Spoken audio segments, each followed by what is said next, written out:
വിഷത്തുരുത്തായി ആലത്തൂർ മാറുന്നു എന്ന് വേണം മനസ്സിലാക്കാൻ. കാരണം പരമ്പരാഗതമായ LDF മണ്ഡലമാണ് ആലത്തൂർ. അവിടെ രമ്യ ഹരിദാസ് കഴിഞ്ഞ തവണ 1,60,000 വോട്ടുകൾക്ക് ജയിച്ച പശ്ചാത്തലമുണ്ട്.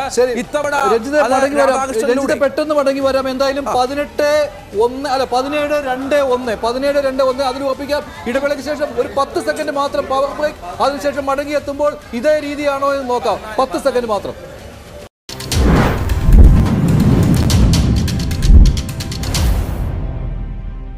Join India's #1 Commerce Institute, Indian Institute of Commerce, Lakshya.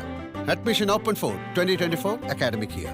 21 വയസ്സിൽ life is settled. 12,000 കൂടി രാജ്മോഹൻ ഉണ്ണിത്താൻ 12,231 വോട്ടുകളുടെ ലീഡ്. അങ്ങനെ കാസർഗോഡും UDFന്റെ പക്ഷത്തേക്ക് വരികയാണ്.